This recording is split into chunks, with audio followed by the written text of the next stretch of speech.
Greetings, folks, and welcome to another installment in the continuing adventures of Jimijaz and Iolair. In this episode, our duo brings a couple of tier-VII favorites, with Jimijaz sailing the premium Soviet destroyer Leningrad and Iolair sailing the German heavy cruiser York.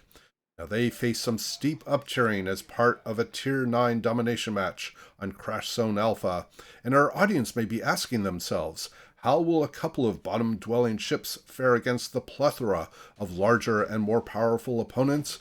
Well, sit back, folks, as we begin this adventure with Jimijaz making his way to the Charlie Cap. All right, with that slightly overdramatic introduction out of the way, this is actually a very good match that Jimijaz and I played a few weeks ago on 0.9.0. And it's going to go the full duration. This is definitely one of these matches where you kind of have to take a break afterwards. It's pretty tense for the players when you're actually in it, and hopefully I will keep your attention for the duration. Now, Jimijaz did come into the Charlie Cap, as I mentioned, and it looked like we were going to get it for free, but the Shores here is going to start pushing in, and Jimijaz is now he's just been contested by the Mahan that's being lit up by radar on the north side of the Charlie Cap. And the Mahan is going to get out. He's going to leave the cap, but the Shores is going to continue to push in.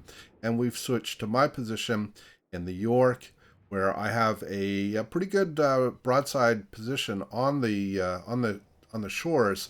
The first four salvos here are actually kind of disappointing. That first one, he was turning away slightly. This one, I think I aimed slightly behind. And then the next one, even though I felt like it was pretty well aimed, still was kind of disappointing. But the fourth salvo is going to kind of land pay dirt here in a second. Jimijaz did secure the Charlie Cap immediately before the Shores got in. Shores turned in again slightly there, so I don't get quite the hit I want. But he's going to turn back out here. And with this next salvo, I'm going to land at least one or maybe two Citadel hits and take him out of the match. So we do not get first blood, or I do not get first blood. The opposing team did. But at least we're even on the ships, and we do have one cap secured. And we've come back to Jimijaz's perspective because he's going to spend the next few minutes looking to defend Charlie. So we know the Mahan was on the north side of the cap. We can reasonably assume that he's going to attempt to recontest. So Jimijaz is sending some torpedoes, or will be sending some torpedoes in the general direction to try to discourage the Mahan from coming back in to the cap. Now, we can see on our team 5 of our ships, so almost literally half of our team are kind of milling around Bravo, including myself. And at this point, I'm going to be suggesting that we push our way toward Alpha, because it looks like there are only 3 opponents that are on the Alpha side. We know that both of the Red Destroyers are over by Delta, so we have no torpedo threat on the flank. And I've asked Jimijaz, or I will be asking him, to start making his way over toward Alpha so that we can conduct a push there. We've just lost our Benson over at the Delta Cap, and with the opponents having overwhelming force there, they are going to take that cap, and most of the ships that we have over on that side eventually are going to go down because the overwhelming force is going to take them out. Now, we've come back over to my perspective as I'm trying to encourage our fleet of our Jean Bar, our Massachusetts, and our Kronstadt that is over by Bravo to be pushing up. Now, one of the things that was quite frustrating for me in this match, and frankly is kind of expected, being the bottom tier cruiser, every time I would fire, opponents would target me. And there are a couple of battleships, the Monarch and the Jean Bar, as well as my colleague in the York on the other team. And they, pretty much at any given time, are always being targeted by 1, 2, sometimes 3 people. So I've slowed up here, obviously to throw off some of their fire, but also try to get the Jean Bar and the Massachusetts to take the lead, and I can provide supporting fire as we move up the flank. You notice Jimijaz is headed towards Alpha as well, and so far the opponents have not made any attempt to come back and take Charlie. The Mahan, that was at Charlie originally, ended up going over to Delta to help secure that cap for his team. We can see our allied Neptune at Echo 8. I don't know if he's detected here, but he looks like he's trying to peel away. And our Sinop, which is over at Delta 10 or Echo 10, he's basically boxed in. He's not going to be able to get into concealment. He will, I think, try to get turned around and start retreating off the flank, but there isn't going to be a whole lot he can do. Now, with coming back to the west side, in fact, you can see I'm pinging on the map here on our Helena, because our Helena should not be headed towards the strong flank over by Delta. He will not be able to obviously tolerate a focus by the opponents once he's detected. In fact, we did lose our Neptune, as I mentioned him earlier, and our Sinop is going to get focused out. But our Helena should definitely not be going that direction. Now, a whole bunch of us have moved, coming back over to the west side, excuse me. A whole bunch of us have moved into the Bravo cap, which is great, but the opponents keep resetting us. And so one of the advantages of having Jimijaz in the cap, and there you can see there's another reset. With Jimijaz in the cap, he will start accumulating more of the capture points for the team. And in fact, we've just briefly switched to his perspective as he does secure or finish securing Bravo or Alpha for the team. And now the plan is to head back and defend Charlie. Now, one of the problems with a tactical situation like we have now, as we just finished off the Monarch that was peeling away from the west flank, is that sometimes allies can go chasing the retreating ships rather than turning back in to defend caps, and that will be a little bit of an issue here. So Jimijaz and I are headed back toward Charlie to defend the cap. Our Jean Bar and our Massachusetts look like they're headed more just northward and not really toward the cap, or really be in a really good position to defend necessarily. In fact, the Massachusetts will eventually end up being just kind of skirting the border on the one line, excuse me.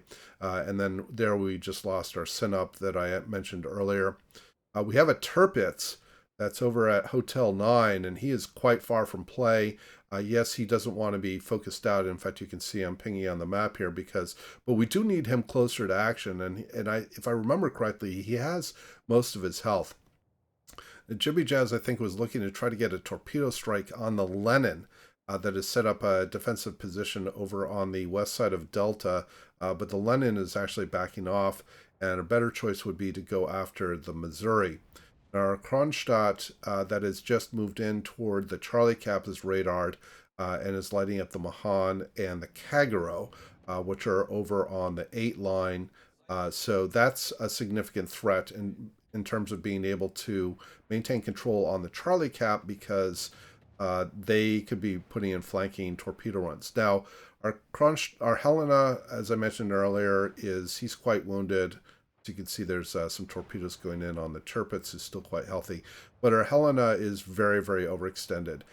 He would be in a much better position to camp behind one of the islands on either the south or west side of the Charlie cap and put what should be concealed fire on opponents as they attempt to push towards Charlie. But he's just sailing out in the open, and he gets focused out, that leaving the Kronstadt.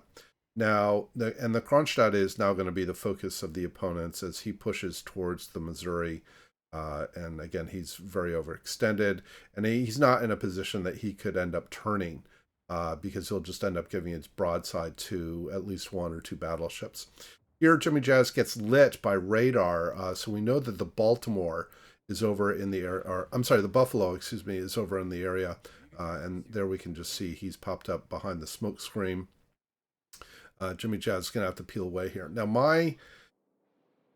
we switch over to my perspective here on the York because we need to get the Missouri down. He's going to end up taking out our Kronstadt. I think our Kronstadt was actually hoping to go for a ram here, but the Missouri is going to be able to penetrate through his bow with the 406mm guns and finish off the Kronstadt. So that was kind of, unfortunately, a significant loss. Now, we are down on boats. We have a 4-ship deficit, but we do still hold 3 caps, and the Missouri is pushing in. Now, in my position here, I'm very vulnerable.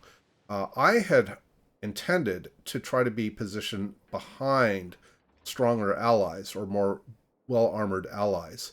So I could provide supporting artillery fire.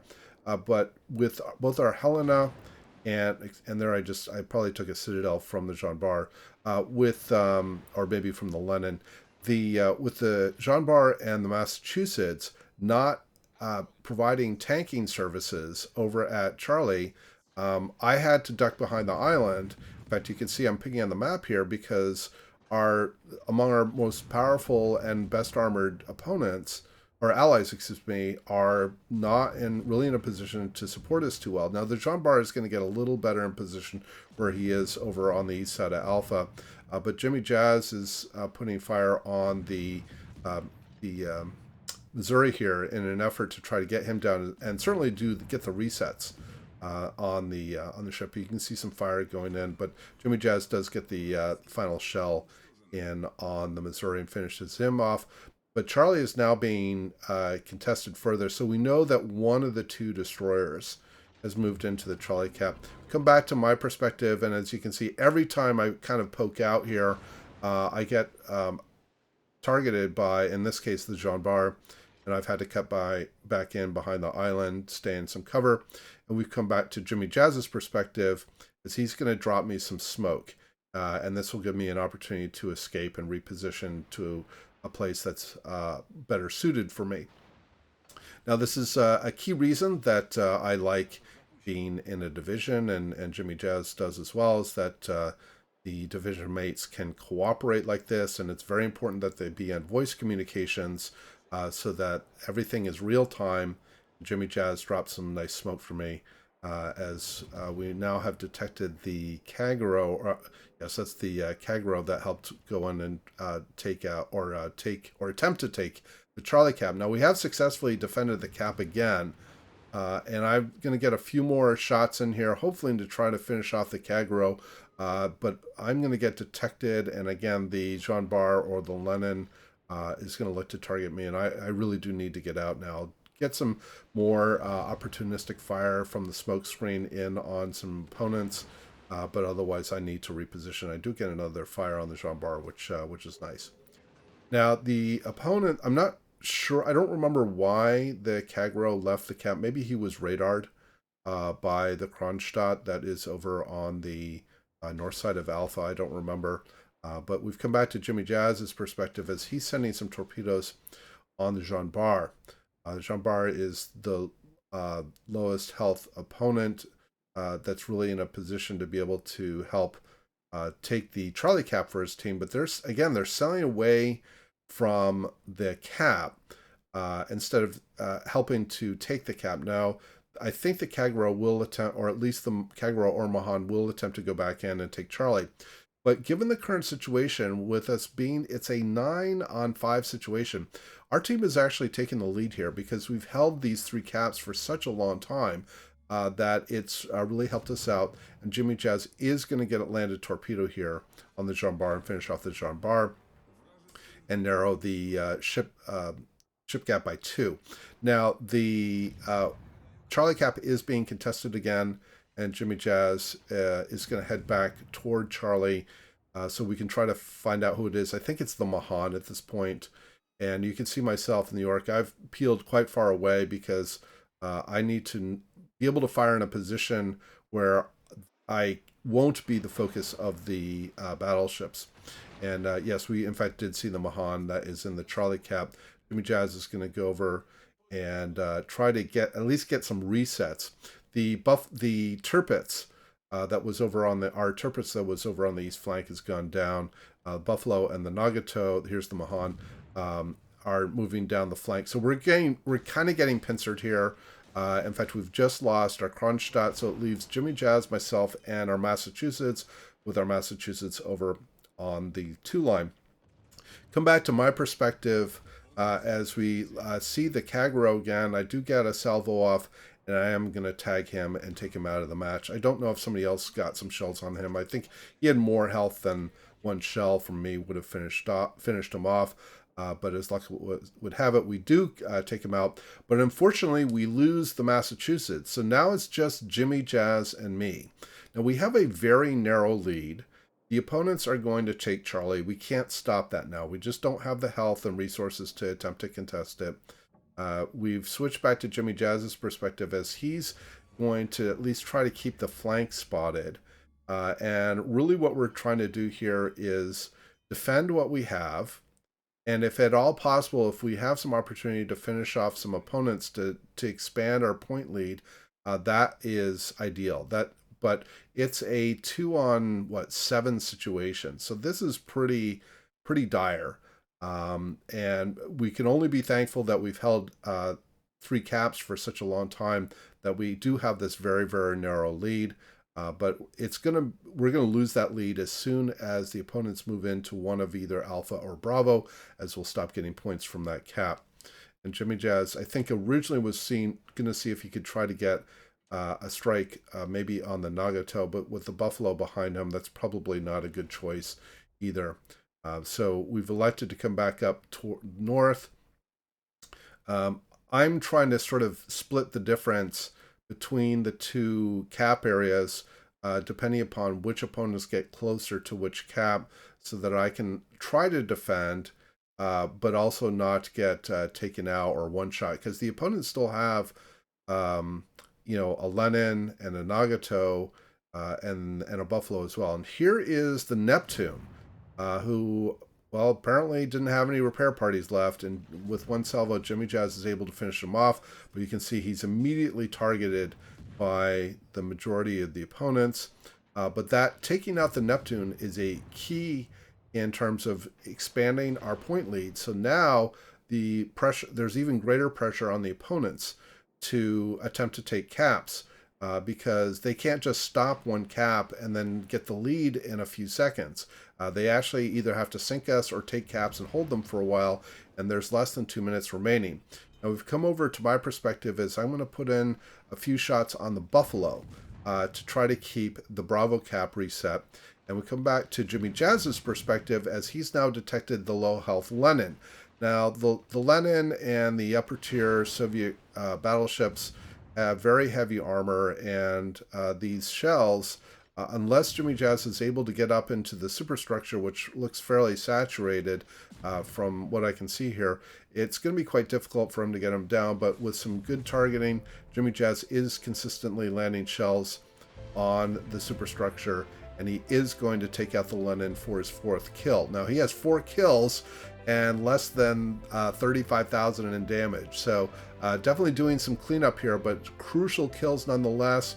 Switch to my perspective because we're down to the last minute and we have basically an unsurmountable point lead, so long as we stay alive. I do make a turn out here to avoid the incoming fire from the Nagato, but at this point I'm looking to just stay in concealment and sail away, and Jimijaz is going to do the same. Now I think we were still a little concerned, you know, if they got into the Alpha cap, would they be able to you know, catch up with us? But the answer is no. There just isn't enough time, and all we have to do at this point is sail away and win the game, and that's exactly what we're going to do here. And in fact, the opponents do get into Alpha. We won't reach it to 1,000 points, but time will expire and we will win. So a very close match.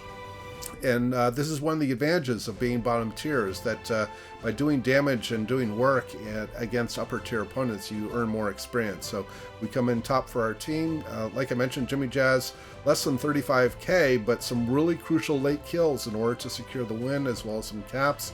So a really strong showing by Jimmy. I always appreciate his excellent destroyer services. And I hope everybody enjoyed the replay and the commentary.